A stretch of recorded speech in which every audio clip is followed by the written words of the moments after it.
इस खबर के प्रायोजक है परिवर्तन कंसल्टेंसी सर्विसेज। क्या आपका बच्चा भी है पढ़ाई में कमजोर? आपके बच्चे को दीजिए मिड ब्रेन एक्टिवेशन कोर्स का तोहफा। बनाए अपने बच्चे को जीनियस।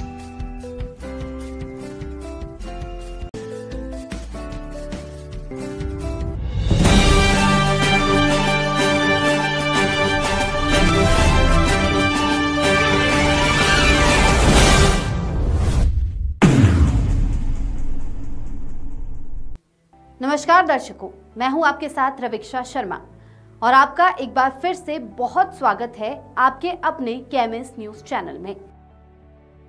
झोंकर में नित्य यज्ञ का आयोजन मंत्रोच्चारण और भजन के साथ संपन्न। स्वाहा ओम भूर्भुवः स्वः तत्सवितुर्वरेण्यं भर्गो देवस्य धीमहि धियो यो नः प्रचोदयात् स्वाहा ओम भूर्भुवः स्वः तत्सवितुर्वरेण्यं। झोंकर में नित्य यज्ञ का हुआ आयोजन मंत्रोच्चारण और भजन के साथ सफलतापूर्वक संपन्न। शाजापुर जिले के झोंकर नगर में नवरात्रि पंचमी के अवसर पर दिनांक 27 सितंबर 2025 को देवड़ा नगर झोंकर में आर्य समाज द्वारा यज्ञ अनुष्ठान का आयोजन किया गया। यज्ञ कार्यक्रम में आर्य समाज झोंकर के प्रधान एडवोकेट रमेश चंद्र इंद्रिया के साथ आर्य समाज के सदस्य आर्य दयाराम सिसोदिया, आर्य रमेश चंद्र इंद्रिया, आर्य पूरालाल देवड़ा, अर्पिता मारू उर्फ पप्पी सहित अन्य श्रद्धालु बड़ी संख्या में उपस्थित रहे।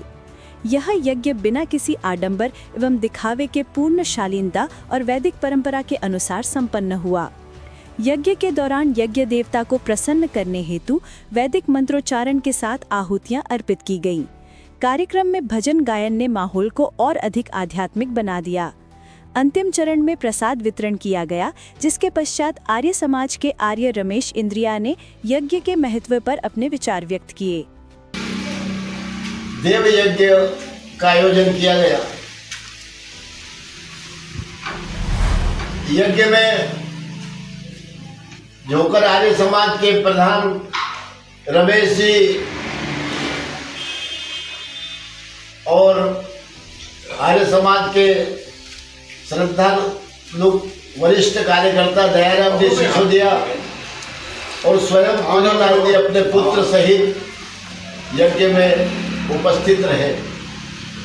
यज्ञ ब्रह्मा के रूप में रमेश चंद्र इंद्रिया ने यज्ञ की महत्ता के बारे में बताने का प्रयत्न किया।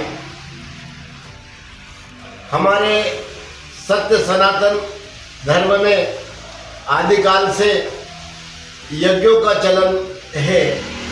यज्ञ से सारे संसार का उपकार होता है। यज्ञ से वर्षा होती है।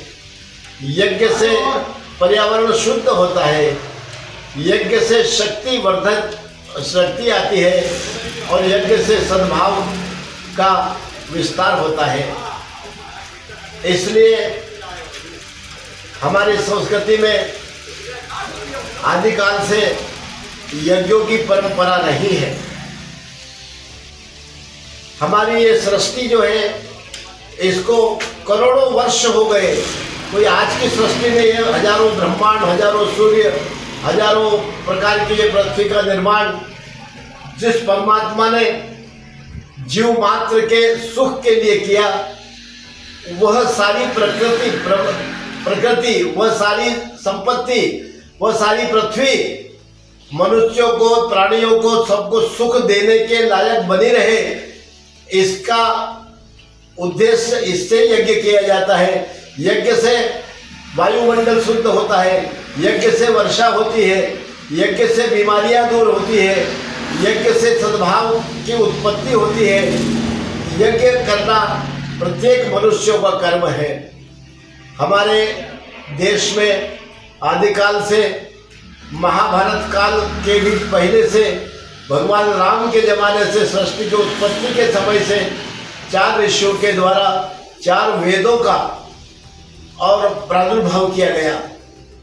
उन चारों वेद हम यज्ञ में कहते हैं कि हम वेदों के आधार पर अपना जीवन बनाएं। वेद क्या है? वेद का नाम तो कुछ लोगों ने ही सुना है, कुछ ही जानते हैं, लेकिन संक्षेप में बताना चाहता हूं कि वेद में संसार में प्रत्येक प्राणी के अपने अधिकार क्या है यह बताया गया है। राजा कैसा होना चाहिए, मंत्री कैसा होना चाहिए, चपरासी कैसा होना चाहिए, जनता कैसी होनी चाहिए, लोग कैसे होने चाहिए, उनके अपने अपने कर्तव्य क्या है, ये सब शिक्षा वेदों में दी गई है।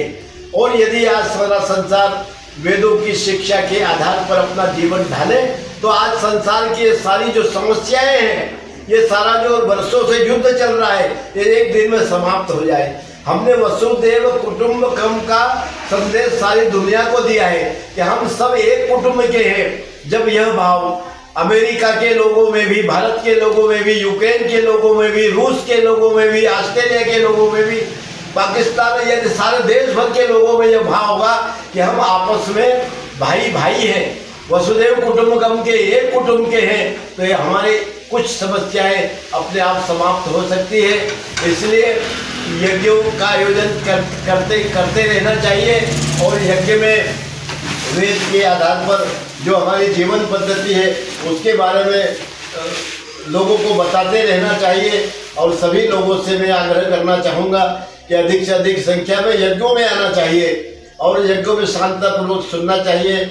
आज पूरणमल जी देवड़ा जी के निवास पर जो देव यज्ञ का आयोजन किया गया, शक्ति की आराधना का ये पर्व है।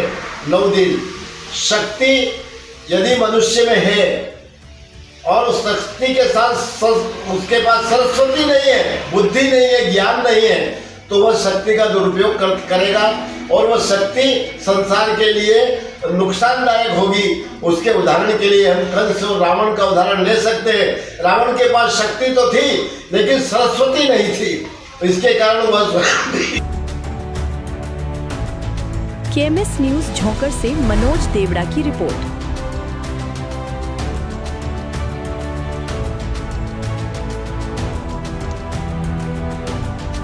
इस खबर में बस इतना ही। आपको यह खबर कैसी लगी कृपया हमें कमेंट बॉक्स में लिखकर बताएं। और अगर आपको हमारा प्रयास पसंद आया तो कृपया लाइक करें। और यदि आपने अभी तक हमारे चैनल को सब्सक्राइब नहीं किया है तो कृपया चैनल को सब्सक्राइब करें।